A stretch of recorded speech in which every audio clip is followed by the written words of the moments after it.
మీరు చూడండి, ఇప్పుడు ఈ డ్రమ్ములో వచ్చి మన యొక్క ప్రకృతి వ్యవసాయంలో 100 లీటర్ నీటిలో మనం వచ్చి 1/2 లీటర్ మనకు వేప నూనె కలిపినామండి. ఎందుకంటే రాబోయే అంటే ఇది వచ్చి మనం కేవలం 1/2 ఎకరాకు స్ప్రే చేసుకోవచ్చు అండి. 1 ఎకరాకు వచ్చి 1 లీటర్ వేప నూనె మనము 150 లీటర్ 200 లీటర్ నీటిలో కలుపుకోవచ్చు. ఆ యొక్క 1 లీటర్ వేప నూనె మనం వచ్చి 100 లీటర్ నీటిలో 1/2 లీటర్ వేప నూనె కలుపుకున్నామండి. ఎందుకంటే రాబోయేది వర్షాకాలం అండి. మన చాలామంది ప్రకృతి వ్యవసాయ రైతులు ఏం చెప్తున్నారంటే, మాకు ఇప్పుడు వచ్చే వర్షాకాలం అండి, మన ప్రకృతి వ్యవసాయంలో పురుగులు కంట్రోల్ చేయడం అనేది పెద్ద సమస్య అయిపోయిందండి.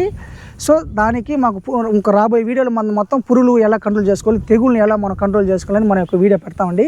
మీరు చూడండి, ఒక పురుగు 1 గ్రామ్, ఫర్ ఎగ్జాంపుల్ 1 గ్రామ్ ఉందనుకోండి, ఆ యొక్క పురుగు బరువు కంటే 50 రెట్లు ఎక్కువ ఆహారం తీసుకుంటుంది. ఇప్పుడు మన మనిషి అయితే నేను 60 కేజీ ఉంటాను, కానీ నేను తీసుకునేది అంతా 1/2 కేజీ బియ్యం, అంతే 1/2 కేజీ భోజనం అన్నీ తీసుకుంటాను ఒక రోజుకి.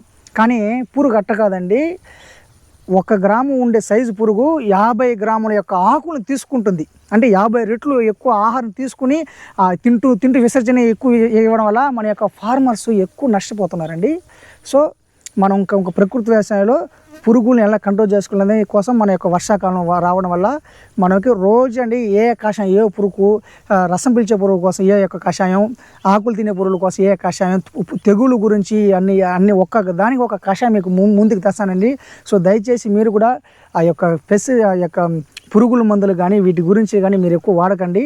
మన యొక్క ఛానల్ సబ్స్క్రైబ్ చేసుకోండి, ఫాలో చేసుకోండి. ఇంకొకటండి, ఈ యొక్క వేప నూనె మనం నూనెలో కలిపిన వెంటనే దయచేసి కలిపిన వెంటనే 1 గంట 2 గంటలో వాడండి.